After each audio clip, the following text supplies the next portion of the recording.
Guarantee news ಕೂಡ ಲಕ್ಕುಂಡಿಯ ಇತಿಹಾಸವನ್ನು ತಿಳಿಸಿಕೊಡುವಂಥ ಪ್ರಯತ್ನವನ್ನು ಮಾಡ್ತಾ ಇದೆ. ಸೊ ನನ್ನ ಜೊತೆಗೆ ಲಕ್ಕುಂಡಿ ಇತಿಹಾಸವನ್ನು ಬಲ್ಲವರಿದ್ದಾರೆ, ಹಿರಿಯ ಪತ್ರಕರ್ತರು ಅನಂತ್ ಅವರಿದ್ದಾರೆ. ಸರ್ ನಮಸ್ಕಾರ. ಈ ಲಕ್ಕುಂಡಿ ಅಂತ ಬಂದಾಗ ಯಾರನ್ನಪ್ಪ ಕೇಳೋದು ಅನ್ನೋ ಒಂದು ಪ್ರಶ್ನೆ ಇತ್ತು. ನೀವು ಹಿರಿಯ ಪತ್ರಕರ್ತರು, ನಿಮಗೆ ಅಫ್ಕೋರ್ಸ್ ಈ ಊರಿನ ಬಗ್ಗೆ, ಇತಿಹಾಸದ ಬಗ್ಗೆ ತುಂಬ ಚೆನ್ನಾಗಿ ಗೊತ್ತಿರುತ್ತೆ. ಸೊ ಹಾಗಾಗಿ ಸೂಕ್ತವಾದಂಥ ವ್ಯಕ್ತಿ ಸಿಕ್ಕಿದ್ದೀರಿ. ಥ್ಯಾಂಕ್ ಯು ಸೋ ಮಚ್ ನಿಮ್ಮ ಸಮಯಕ್ಕಾಗಿ. ಏನು ಹೇಳ್ತೀರಿ ಸರ್, ಲಕ್ಕುಂಡಿ ಅಂತ ಬಂದಾಗ ಈಗ ನಿಧಿ ಸಿಕ್ಕಿದೆ, ಲೋಹದ ಉಂಡೆ ಸಿಕ್ಕಿದೆ, ಬೇರೆ ಬೇರೆ ಏನೆಲ್ಲ ಸಿಗ್ತಾ ಇದ್ದಾವೆ. ಸೊ ಈ ಲಕ್ಕುಂಡಿಯ ಇತಿಹಾಸವನ್ನು ನಮ್ಮ ವೀಕ್ಷಕರಿಗೆ ವರ್ಣಿಸುವುದಾದರೆ? ಲಕ್ಕುಂಡಿ ಇದು ಒಂದು ಅದ್ಭುತವಾದಂಥ ಐತಿಹಾಸಿಕ ಸ್ಥಳ. ವಿಶ್ವ ಪರಂಪರೆಯ ಪಟ್ಟಿಯಲ್ಲಿ ಸೇರುವಂಥ ಎಲ್ಲ ಅರ್ಹತೆ ಇರುವಂಥದ್ದು ಇದು ಲೆಕ್ಕಿಗುಂಡಿ ಅಂತ ಹೇಳ್ತಾರೆ. ಇಲ್ಲಿ ಟಂಕಶಾಲೆ ಇತ್ತು ಮೊದಲು. ಇಷ್ಟೆಲ್ಲ ನಿಧಿ ಸಿಗ್ತದೆ, ಇನ್ನೊಂದು ಸಿಗ್ತಾವೆ, ಎಲ್ಲ ಸಿಗ್ತಾವಂದರೆ ಇವತ್ತೇನು RBI ಇದೆಯಲ್ಲ, reserve bank of India. So RBI ಇದ್ದಂಗಿದು ಅವಾಗ. ಯಾವಾಗ 10ನೇ ಶತಮಾನದಲ್ಲಿ ಇಲ್ಲಿ ಟಂಕಶಾಲೆ ಇತ್ತು. ಈ ಮಳೆ ಬಂದಾಗ ನಾಣ್ಯಗಳೆಲ್ಲ ಸಿಗ್ತಾವಲ್ಲ, ಇದೇ ಕಾರಣ. 14ನೇ ಶತಮಾನಕ್ಕಿಂತ ಮೊದಲು ಇದು ಒಂದು ಪ್ರಮುಖವಾದಂಥ ನಗರ ಆಗಿತ್ತು ಲಕ್ಕುಂಡಿ. ದಕ್ಷಿಣ ಭಾರತದಲ್ಲೇ ಬಹುದೊಡ್ಡ ವಾಣಿಜ್ಯಿಕ ಕೇಂದ್ರ ಇದು. ಹೊಯ್ಸಳರ ಕಾಲದಲ್ಲಿ ಆರ್ಥಿಕವಾದಂಥ ಪ್ರಗತಿಯನ್ನು ಸಾಧಿಸಿತು. ಹೊಯ್ಸಳರ ವಿಷ್ಣುವರ್ಧನ ಸೊರಟೂರುವರೆಗೆ ಗೆದ್ದ 10ನೇ ಶತಮಾನದಲ್ಲಿ. ಗದಗದಲ್ಲಿ ವೀರನಾರಾಯಣ ಗುಡಿ ಸ್ಥಾಪನೆ ಆಗಿದ್ದು ಇದೇ ಕಾರಣಕ್ಕೆ. ಅವಾಗಿದು ಪ್ರಸಿದ್ಧವಾದಂಥ ಸ್ಥಳ. 12ನೇ ಶತಮಾನದಲ್ಲಿ ಇವತ್ತೇನು ನಾವು ಸರ್ಕಾರ ಏನೂ ಕೊಡ್ತಾ ಇಲ್ಲ, ಬೇಸಿಕ್ ನೀಡ್ಸ್, ಮೂಲ ಸೌಕರ್ಯಗಳು, ಅವಾಗೆಲ್ಲ ಇಲ್ಲಿತ್ತು. ಏನಿತ್ತು ಮೂಲ ಸೌಕರ್ಯಗಳು? ಕೆರೆಗಳು, ಜಲಾಶಯಗಳು, ನೀರಾವರಿ, ಎಲ್ಲ ವ್ಯವಸ್ಥೆ ಇದು. 12ನೇ ಶತಮಾನದಲ್ಲಿ ಇದನ್ನು ಬಹುದೊಡ್ಡ ನಗರ ಅಂತ ಹೇಳಿ, ವಾಣಿಜ್ಯಿಕ ನಗರ ಅಂತ ಇದು ಗುರುತಿಸ್ಕೊಳ್ತು. ಅತ್ತಿಮಬ್ಬೆಯ ಕಾಲದಲ್ಲಿ ರನ್ನ, ಜನ್ನ, ಪೊನ್ನ ಇಲ್ಲಿ ಆಶ್ರಯ ಪಡೆದರು. ಕನ್ನಡದ ಮೇರು ವ್ಯಕ್ತಿತ್ವವನ್ನು ಅತ್ತಿಮಬ್ಬೆ ಮಾಡಿದ್ರು. ಅವಾಗ ಮುದ್ರಣ ಇರಲಿಲ್ಲ ಅವಾಗ. ಸೊ ಅಂಥ ಒಂದು, ಆಮೇಲೆ ಇದು ಸರ್ವಧರ್ಮದ ನಗರ. ಇಲ್ಲಿ ಬಸದಿಗಳಿದ್ದಾವೆ, ಜೈನ ಧರ್ಮದ ಬಸದಿಗಳಿದ್ದಾವೆ, ದರ್ಗಾಗಳಿದ್ದಾವೆ, ಆಮೇಲೆ ನನ್ನೇಶ್ವರ ದೇವಸ್ಥಾನ, ಬ್ರಹ್ಮ ಜಿನಾಲಯ, ಇವೆಲ್ಲ ಎಲ್ಲ ಧರ್ಮ, ಸಾಹಿತ್ಯ, ಸಂಸ್ಕೃತಿ, ಕನ್ನಡಕ್ಕೆ ಪಾರಂಪರಿಕವಾದಂಥ ಇತಿಹಾಸ. ವಿಜಯನಗರ, ಕಲ್ಯಾಣ ಚಾಲುಕ್ಯರೊಳಗೆ ದೊಡ್ಡದಾದಂಥ 6ನೇ ವಿಕ್ರಮಾದಿತ್ಯ ಹಂಸ ಪಕ್ಷಿಯನ್ನು ಕೊಲ್ತಾನೆ. 6ನೇ ವಿಕ್ರಮಾದಿತ್ಯ ಹಂಸ ಪಕ್ಷಿ ಅಂದರೆ ಈ ಕೋರ್ಟ್ನಲ್ಲಿ ಇಟ್ಟಿರ್ತಾರೆ ನೋಡಿ, ಹಂಸ ಕ್ಷೀರ ನೋಟ ಅಂತ ಇರುತ್ತೆ. ಹಂಸ ಪಕ್ಷಿ ಬಿಳಿದದು. ನೀವು ಹಾಲು ನೀರು ಬೆರೆಸಿಟ್ರೆ ಅದು ಹಾಲಷ್ಟೇ ಕುಡಿಯುತ್ತೆ, ನೀರು ಕುಡಿಲ್ಲ. ಇನ್ನು ನಿಧಿ ಯಾಕೆ ಸಿಗತ್ತೆ ಅಂದರೆ, ಅವಾಗ ರಾಜರಾಜರು ಯುದ್ಧ ಮಾಡ್ತಿದ್ರು. ಆ ಯುದ್ಧ ಮಾಡುವ ಸಂದರ್ಭದಲ್ಲಿ ಈ 7 ಅಡಿ ಸರ್ಪ ಸಿಕ್ತು, 5 ಅಡಿ ಸರ್ಪ ಸಿಕ್ತು, 2, 3 ಹಿಂಗೆ ಹೇಳ್ತಾರಲ್ಲ. ಅವಾಗ ಏನು ಮಾಡ್ತಾವೆ, ಎಲ್ಲ ಬಂಗಾರ ಚಿನ್ನವನ್ನು ಅಡಿಗಿಟ್ಟು, ಯುದ್ಧ ಮಾಡುವಾಗ ಅಡಿಗಿಟ್ಟು ಅಲ್ಲಿ ಒಂದು ಗುರುತಕ್ಕೆ ಒಂದು ಸರ್ಪ ಮಾಡ್ತಿದ್ರು. ಭಯ, ಸರ್ಪ ಅಂದರೆ ಭಯ ಮನುಷ್ಯನಿಗೆ. ಅದು 7 ಅಡಿ ಇರಲಿ, 5 ಅಡಿ ಇರಲಿ, 3 ಅಡಿ ಇರಲಿ, ಆ ಆಕಾರದ್ದು ಸರ್ಪ ಮಾಡ್ತಿದ್ರು. ಅಂದರೆ 7 ಅಡಿ ಇಷ್ಟು ಚಿನ್ನ, ಇಷ್ಟು ಹೊನ್ನು ಅಂದರೆ ಬಂಗಾರ, 5 ಅಡಿ ಇಷ್ಟು. ಈ ರೀತಿಯಾದಂಥ ವ್ಯವಸ್ಥೆ ಒಳಗೆ ಅದನ್ನು ಸರ್ಪಗಳನ್ನು ಇಟ್ಟು ಅದರ ಅಡಿಗೆ ಇಡ್ತಿದ್ರು. ಯುದ್ಧ ಮಾಡಿ ಗೆದ್ದು ಬಂದು ಇದ್ದರೆ ಅದನ್ನು ತೊಗೊಂಡು ಹೋಗ್ತಿದ್ರು. ಇದು ಗುರುತಿದು ರಾಜರು. ಇನ್ನು ಮೊನ್ನೆ ನಿಮ್ಗೆ ನಿಧಿ ಸಿಕ್ತು ಅಂತ, ನಿಧಿ ಅಲ್ಲ ಅದು ನಿಜವಾಗಿ. ಅವಾಗ ಏನಾಗ್ತಿತ್ತು, ರಾಜರ ಕಾಲದಲ್ಲಿ ಈ ದರೋಡೆಕೋರರು ಅಂತೀವಿ ನಾವು, ಮುಸುಕುದಾರಿಗಳು. ಅವಾಗ ಈ ಕರೆ ಸಿನಿಮಾಗೆಲ್ಲ ನೋಡ್ತಿಲ್ಲ, ಕುದುರೆ ಮೇಲೆಲ್ಲ ಹಂಗೆ ಸವಾರಿ ಬರೋರು. ಯಾರ ಮನೆಯಲ್ಲಿ ಹೆಣ್ಮಕ್ಳು ಇರ್ತಾರ ಹೊತ್ಕೊಂಡು ಹೋಗೋದು, ಚಿನ್ನ ಹಣ ಇದ್ರೆ ಹೊತ್ಕೊಂಡು ಹೋಗೋದು. ಸೊ ಅವ್ರು ಬರ್ತಾರಂತ ಗೊತ್ತಾದ ತಕ್ಷಣ ಅವ್ರು ಏನು ಮಾಡ್ತಿದ್ರು, ಚಿನ್ನವನ್ನು ಎಲ್ಲೋ ಒಂದು ಕಡೆ ಹಾಕಿ ಅಲ್ಲಿ ಇಟ್ಟು ಇಲ್ಲಿಟ್ಟು ಮುಚ್ಚಾಕ್ತಿದ್ರು. ಎಲ್ಲಿ? ಹಾಳು ಬಿದ್ದ ಮನೆ, ಹಾಳು ಬಿದ್ದ ತೆಗ್ಗು, ಹಾಳು ಬಿದ್ದ ಪ್ರದೇಶ, ಇಂಥಲ್ಲಿ ಅವರು ಅದನ್ನು ಇಡ್ತಿದ್ರು.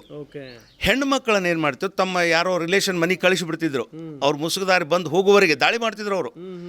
ರಾಜರಿಗೆ ಅದು ಗೊತ್ತಾದ್ರೆ ಅವರು ವಿರೋಧ ಮಾಡ್ತಿದ್ರು. ಇನ್ ಕೇಸು ರಾಜ ವೀಕ್ ಇದ್ದ ಆ ಸಂದರ್ಭದೊಳಗೆ ಇದು, ಅದಕ್ಕೋಸ್ಕರ ಆ ನಿಧಿ. ಅದು ನಿಧಿ ಅಂದರೆ ಯಾವಾಗ ಅಂತ ಹೇಳ್ತೀವಿ, ಹಂಡೆ ಇರಬೇಕು, ಆ ಹಂಡೆದೊಳಗೆ ಚಿನ್ನ ಇರಬೇಕು, ಹಂಗಿದ್ದಾಗದು. ಆದರೆ ಇದು ಕೂಡ ನಿಧಿನೇ. ಆದರೆ ಇಲ್ಲಿ ಇವತ್ತೇನಾಗಿದೆ, ಇದಕ್ಕೊಂದು ಬಹುದೊಡ್ಡ, ದಕ್ಷಿಣ ಭಾರತದಲ್ಲೇ ಬಹುದೊಡ್ಡ ಹೆಸರಿದೆ. ಅದು ರಾಜಧಾನಿ. ಇವಾಗ ಹೊಯ್ಸಳರ ಕಾಲದಾಗ ರಾಜಧಾನಿ ಇದು. ಈ ರಾಜಧಾನಿ ಇವತ್ತೇನಾಗಿದೆ. ಮತ್ತಿನ್ನೊಂದು, ಶ್ರೀರಾಮ ಯುದ್ಧ ಮಾಡೋಕೆ ಹೋಗುವಾಗ ಇದೊಂದು ಅಗ್ರಹಾರ. ಇಲ್ಲೇ ಬಂದು ಇದನ್ನು ಬ್ರಾಹ್ಮಣರಿಗೆ ಕೊಟ್ಟು ಹೋಗ್ತಾನೆ. ಇಲ್ಲಿ ಬ್ರಾಹ್ಮಣರು ಭಾಳ ಸಂಖ್ಯೆ. ಅಗ್ರಹಾರ ಇದು. ಇದನ್ನು ಬಿಟ್ಟು ಹೋಗ್ತಾನೆ. ಶ್ರೀರಾಮ. ಓಕೆ. ಸೊ ಅಲ್ಲಿದ್ದ ಇತಿಹಾಸ ಇದೆ ಇದಕ್ಕೆ. ಆ ಕಾಲಘಟ್ಟದಿಂದಲೂ ಕೂಡ ಲಕ್ಕುಂಡಿಗೆ ಇತಿಹಾಸ ಇದೆ. ದೊಡ್ಡ ಇತಿಹಾಸ ಇದು, ದೊಡ್ಡ ಇತಿಹಾಸ ಇದೆ, ಯಾರಿಗೂ ಅರ್ಥ ಆಗ್ತಾ ಇಲ್ಲ. ಬಟ್ ಇಲ್ಲಿ ಎಲ್ಲ ದೇವಸ್ಥಾನ, ನೀವು ಯಾರ ಮನೆಗೆ ಹೋಗಿ ಅಗಿರಿ ಎಲ್ಲ ಸಿಗ್ತಾವೆ. ಅಲ್ಲಿ ದೇವಸ್ಥಾನ ಸಿಗ್ಬೋದು, ಹಣ ಸಿಗ್ಬೋದು, ಅಥವಾ ಹಣ ಅಂದ್ರೆ ನಾಣ್ಯ, ದುಡ್ಡು, ಇದು ನೋಟಲ್ಲ, ನಾಣ್ಯ ಸಿಗ್ತವೆ, ಚಿನ್ನದ ನಾಣ್ಯಗಳು ಸಿಗ್ತವೆ, ನಿಧಿ ಸಿಗ್ಬೋದು, ಸ್ವಲ್ಪ ಸ್ವಲ್ಪ ಬನ್ನಿ ಸಿಗ್ತಲ್ಲ ಆ ರೀತಿ ಸಿಗ್ಬೋದು. ಇದನ್ನ ಸ್ಥಳಾಂತರ ಮಾಡಬೇಕು. ಇಷ್ಟೇ ಸುಮ್ಮನೆ ವೀರಭದ್ರೇಶ್ವರ ಕೋಟೆ ಮುಂದೆ ನಾವು ನಿಂತೀವಿ ಅಂದ್ರೆ ನೀವು ಹೇಳ್ತಾ ಇರೋದು ಇಡೀ ಊರಿಗೂರೇ ಸ್ಥಳಾಂತರ ಮಾಡಬೇಕು ಅಂತ. ಪೂರ್ತಿ ಕಂಪ್ಲೀಟ್. ಈಗ ಬಾಗಲಕೋಟೆ ಹೊಸ ನವನಗರ ಮಾಡಿದಲ್ಲ, ಹಂಗೆ ಇಲ್ಲಿಂದ ಎಲ್ಲರಿಗೂ ಏನು ಕೊಡಬೇಕು, ಒಂದ್ಸಲ ಗಟ್ಟಿಯಾಗಿ ನಿಲ್ಲಬೇಕು. ನಿಮ್ಗೆ ಇತಿಹಾಸ ಬೇಕು, ವಾಸ್ತುಶಿಲ್ಪ ಸಿಗಬೇಕು, ಅರಸರ ಆಡಳಿತವನ್ನು ತಿಳ್ಕೊಳ್ಬೇಕು. ಇದು ವಾಣಿಜ್ಯ ನಗರನ ಹೌದೋ ಅಲ್ಲೋ, ಇಲ್ಲಿ ಚಿನ್ನ ಇದನೋ, ನಿಧಿ ಇದೆ, ಅದು ಇದೆ, ಇದು ಇದೆ, ಏನಿದೆ ಅಂತ ನೀವು ಅನ್ಕೊಂತಿರೋ ಅದೆಲ್ಲ ಸಿಗಬೇಕಂದ್ರೆ ಯಾವುದೋ ಒಂದಿಷ್ಟು ಜಗದಾಗ ಅಗದ್ರಲ್ಲ, ಪೂರ್ತಿ ಎತ್ತು ಬಿಡಕ್ಕೆ ಇದನ್ನು ಸೀದಾ ಸ್ಥಳಾಂತರ ಮಾಡ್ಬೇಕು ಲಕ್ಕುಂಡಿ.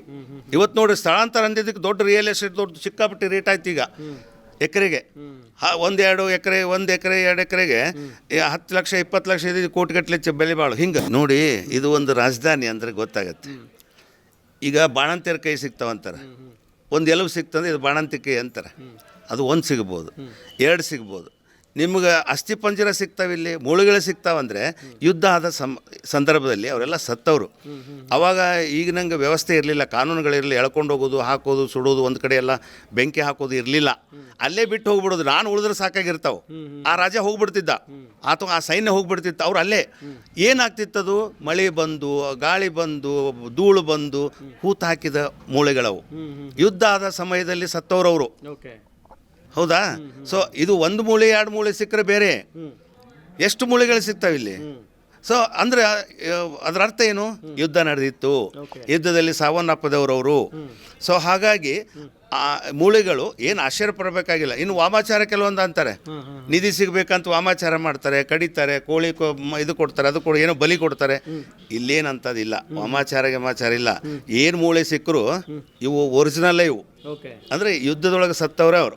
ಅದಾದಮೇಲೆ ಒಡೆದ ಮಣ್ಣಿನ ಮಡಿಕೆ ಸಿಗುತ್ತೆ, ಆಮೇಲೆ ಶಿಲಾಯುಗದ ಕೊಡ್ಲಿ ಸಿಗುತ್ತೆ. ಸೊ ಅದ್ರ ಬಗ್ಗೆ ಏನು ಹೇಳೋದಾದ್ರೆ, ಈಗ ಮಡಿಕೆಗಳು, ಕುಡಿಕೆಗಳು ಇವೆಲ್ಲ ಕಾಮನ್, ಸಾಮಾನ್ಯ. ಅವಾಗೆಲ್ಲ ಮಡಿಕೆನೇ ನೀರು. ಈಗ ಫ್ರಿಜ್ ಇದಾವಲ್ಲ, ಅವಾಗ ಮಡಿಕೆ ಇರ್ತಿತ್ತು. ಆಮೇಲೆ ಕೆಲವೊಂದಿಷ್ಟು ದುಡ್ಡು, ಆಹಾರ ಧಾನ್ಯ ಮಡಿಕೆ ಒಳಗೆ ಕೂಡಿ ಇಡ್ತಿದ್ರು, ಮಡಿಕೆ ಒಳಗೆ ಇಡ್ತಿದ್ರು. ಅದನ್ನು ಕೆಲವೊಮ್ಮೆ ಹೂತು ಹಾಕ್ತಿದ್ರು. ನಾವೆಲ್ಲ ನೋಡ್ರಿ, ಎಕ್ಸಾಂಪಲ್ ಸಣ್ಣದು ಕೊಡ್ತೀನಿ. ಈಗ ನಾವು ಗುಂಡ ಗಜಗ ಆಡ್ತಿದ್ವಿ ಸಣ್ಣವರಿರುವಾಗ. ನಮ್ಮ ಅಪ್ಪ ನಮ್ಮವ್ವ ಬೈತಾರ ಅಂತ ಹೇಳಿ ಏನು ಮಾಡ್ತಿದ್ವಿ ಹೇಳಿ, ಎಲ್ಲರೂ ಒಂದು ಬೋಧ ತೆಗೆದು ಮುಚ್ಚಿಡ್ತಿದ್ವಿ, ಅಲ್ಲಿ ಒಂದು ಏನಾದ್ರು ಕುರು ಮಾಡಿ ಇಡ್ತಿದ್ವಿ, ಗುರ್ತ ಇಟ್ಕೋತಿದ್ವಿ. ಹಾಗೆ ಇದು ಕೆಲವು ಆಹಾರ. ಈಗ ಗೋದಾಮುಗಳು ಹೆಂಗಿದಾವಲ್ಲ, ಈಗ ಕೆಳಗಡೆ ಅದಕ್ಕೇನು ಹೇಳ್ತಾರೆ ನೋಡ್ರಿ, ಹಗೆವು ಮಾಡ್ತಿದ್ರು. ಹಗೆ ಅಂತಿತ್ತಲ್ಲ, ಅಲ್ಲಿ ಹಾಕ್ತಿದ್ರಲ್ಲ ಜೋಳ ಗೋಧಿ, ಅಲ್ಲಿ ಇಡ್ತಿದ್ರು ಕೂಡಿ. ಸೊ ಹಾಗೆ ಮಡಿಕೆಗಳು ಇವನ್ನ ನೀರಿಗಾಗಿ ಬಳಸ್ತಿದ್ರು, ಹಣಕ್ಕಾಗಿ ಬಳಸ್ತಿದ್ರು, ಚಿನ್ನಕ್ಕಾಗಿ ಬಳಸ್ತಿದ್ರು, ಅವನ್ನ ಹೂತು ಹಾಕ್ತಿದ್ರು. ಅವು ಸಿಕ್ಕತಾವು. ಇನ್ನು ಕೊಡಲಿ ಗಿಡಲಿ ಅಂದರೆ ಅವ್ರ ಆಯುಧಗಳು ಇವು. ಈಗ ಬರ್ಚಿ ಗಿರ್ಚಿ ಅವಾಗ ಇರ್ತಿದ್ದಿಲ್ಲ. ಈಗೇನು ಕೊಡಲಿ ಯಾವಾಗಲೂ ಅದು ಈ ಮರಗಳನ್ನು ತೆಗಿಲಿಕ್ಕೆ, ವ್ಯವಸ್ಥೆಯನ್ನು ತೆಗಿಲಿಕ್ಕೆ, ಕಟ್ಟಿಗೆ ತೆಗಿಲಿಕ್ಕೆ, ಅವು ಇನ್ನು ನಿಮ್ಗೆ ಇನ್ನೂ ಶಿಲ್ಪ ಕೆತ್ತುವಂಥ ಆಯುಧಗಳು ಸಿಗ್ತಾವೆ ನಿಮ್ಗೆ. ಅಲ್ಲಿಂದ ಬಿಟ್ಟು ಹೋದವರು ಅದಾರ, ಇಲ್ಲಿ ಬಿಟ್ಟು ಹೋದವರು ಅದಾರ, ಕೊಟ್ಟು ಹೋದವರು ಅದಾರ, ನಟ್ಟು ಹೋದವರು ಅದಾರ. ಸಾಮಾನ್ಯವಾಗಿ ಎಲ್ಲಾದರೂ ನಿಧಿ ಸಿಕ್ತು ಅಂತ ಅನ್ಕೊಳ್ಳೋಣ, ಆಗ ನಮ್ಮಲ್ಲಿ ಒಂದು ನಂಬಿಕೆ ಇದೆ, ಅದರಿಂದ ಆ ನಿಧಿಯನ್ನು ಸರ್ಪ ಕಾಯುತ್ತೆ ಅಂತ ಹೇಳಿ. ಸೊ ಅದೇ ರೀತಿಯಾಗಿ ಇಲ್ಲಿ 2 ನಾಗರ ಕಲ್ಲುಗಳು ಸಿಕ್ಕಿದ್ದಾವೆ. ಆ ನಿಟ್ಟಿನಲ್ಲಿ ಇಲ್ಲಿ ನಿಧಿ ಸಾಕಷ್ಟಿದೆ, ಅದನ್ನೆಲ್ಲ ಸರ್ಪಗಳು ಕಾಯ್ತಾವೆ ಅನ್ನೋ ಒಂದು ಪ್ರತೀತಿ ಇದೆ. ಈಗ 2 ನಾಗರ ಕಲ್ಲುಗಳು ಸಿಕ್ಕಿದ್ದಾವೆ. ಸೊ ಅದನ್ನೆಲ್ಲ ನೋಡ್ತಾ ಇದ್ರೆ ಇದೆಲ್ಲ ನಿಜ ಅಂತ ಅನ್ಸಲ್ವಾ ಅಂತ? 100ಕ್ಕೆ 100 ಸತ್ಯ ಸರ್. ಈಗ ಒಂದು ರಾಜ ಇನ್ನೊಂದು ರಾಜ ಪ್ರದೇಶದ ಮೇಲೆ ದಾಳಿ ಮಾಡುವಾಗ ಏನು ಮಾಡ್ತಿದ್ರು ಅವ್ರು ಗೊತ್ತಾ? ದೊಡ್ಡ ಸಂಪತ್ತು ಅಂದರೆ ಚಿನ್ನ, ಹೊನ್ನು, ದುಡ್ಡು, ಇವನು ಮುಚ್ಚಿಡ್ತಿದ್ರು. ಬೇರೆಯೇ ಮುಚ್ಚಿಡೋಕೆ ಆಗ್ತಿದ್ದಿಲ್ಲ, ಯಾಕಂದರೆ ಎಷ್ಟು ತಿಂಗಳ ಯುದ್ಧ ಆಗುತ್ತೋ ಏನಾಗುತ್ತೋ ಗೊತ್ತಿಲ್ಲ. ಸೊ ಅವಾಗೇನು ಮಾಡ್ತಿದ್ರು ಗೊತ್ತಾ? ಈ ಚಿನ್ನವನ್ನು ಹೂತಿಟ್ಟಾಗ ಅದರ ಮೇಲೆ 7 ಅಡಿ ಸರ್ಪವನ್ನು ಕಲ್ಲಿಂದು 10 ಅಡಿ ಆಳ ಅದನ್ನು ನಿಲ್ಲಿಸ್ತಿದ್ರು. ಅಡಿ ಆಳದೊಳಗಡೆ ಬಂಗಾರ ಇರ್ತಿತ್ತು, ಅದರ ಮೇಲೆ 7 ಅಡಿ ಸರ್ಪ. ಅಂದರೆ ದೊಡ್ಡ ಮಣಗಟ್ಟಲೆ ಬಂಗಾರ ಇದ್ದರೆ ಅಲ್ಲಿ 7 ಅಡಿ ಸರ್ಪ ಇರ್ತಿತ್ತು. ನಿಮಗೇನೋ ಅನಿಸಿರ್ಬೋದು, ಹೌದು ಇಡೀ ಲಕ್ಕುಂಡಿಯಲ್ಲಿ ಒಂದು ಶ್ರೀಮಂತಿಕೆ ಇದೆ, ಅಥವಾ ಒಂದು ಈ ನಾಣ್ಯಗಳು ಸಿಗ್ಬೋದು, ಗೋಲ್ಡ್ ಸಿಗ್ಬೋದು, ನಿಧಿ ಸಿಗ್ಬೋದು ಅಂತ. ಅಷ್ಟೊಂದು ನಂಬಿಕೆನಾ ಅಂತ? 100% ಅಂತ ಹೇಳಿದ್ನಲ್ಲ. ಈಗ ನಿಮ್ಗೆ ನೋಡಿದೆಲ್ಲ ಎಲ್ಲ ಸಿಗ್ತಾವ. ಈಗ ಒಂದು ಮನೆಯೊಳಗೆ ಒಂದು ಸಣ್ಣ ಒಂದು ಸಣ್ಣ ಮಡಿಕೆಯಲ್ಲಿ ನಿಮ್ಗೆ ಗಿಂಡಿಯಲ್ಲಿ ಅಷ್ಟು ಬಂಗಾರ ಸಿಕ್ಕಿದೆ ಅಂದರೆ ಇನ್ನು ಎಲ್ಲಿ ತೋಟದಾಗ ತೆಗೆದ್ರೂ ಸಿಗತ್ತೆ, ಆಮೇಲೆ ಹೊಲದಲ್ಲಿ ಹೋದರೂ ಸಿಗತ್ತೆ, ದೇವಸ್ಥಾನದಲ್ಲಿ ಹೋದರೂ ಸಿಗತ್ತೆ, ಮನೆಯಲ್ಲಿ ಹೋದರೂ ಸಿಗತ್ತೆ, ದೇವಸ್ಥಾನ ಮುಂದೆ ಅಗದ್ರೂ ಸಿಗತ್ತೆ. ಅಂದ್ರೆ ಇದ್ರ ಅರ್ಥ ಏನು? ಎಲ್ಲ ಕಡೆ ಸಿಗತ್ತೆ ಅಂತ. 100% ಸಿಗ್ತಾವೆ. ಯಾಕಂದ್ರೆ ರಾಜರ ನಾಡಿದು, ಟಂಕಸಾಲೆ ಇದು, ಅದಕ್ಕೆ ಲೆಕ್ಕವಿಲ್ಲದಷ್ಟು ಲಕ್ಕುಂಡಿ ಅನ್ನೋದಕ್ಕೆ ಅದಕ್ಕೆ ಲಕ್ಕುಂಡಿ ಅಂತ ಹೇಳೋದು ಅದಕ್ಕೆ. ಇದು ಆಮೇಲೆ ಇದಕ್ಕೆ ಲಕ್ಕಿ ಗುಂಡಿನೂ ಅಂತಾರೆ. ಯಾಕೆ ಗೊತ್ತಾ? ಇಲ್ಲಿ ಎಲ್ಲ ರಾಜರು ಬಂದು ನಗರ ಮಾಡ್ತಿದ್ರು, ಇದನ್ನ ರಾಜಧಾನಿಯನ್ನಾಗಿ ಮಾಡ್ಕೊಳ್ತಿದ್ರು. ಇದು ಒಂದು ಭಾಳ ಪ್ರಶಾಂತವಾದ, ಆಮೇಲೆ ಇದು ಕೇಂದ್ರೀಕೃತವಾದಂಥ ಸ್ಥಳ. ಇದು ಇಡೀ ಎಂಟೈರ್ ಲಿಂಕಿಗೆ ಅನುಕೂಲವಾದಂಥ ಒಂದು ವ್ಯವಸ್ಥೆ. ಇದು ಕೇಂದ್ರ ಬಿಂದು. ಇದು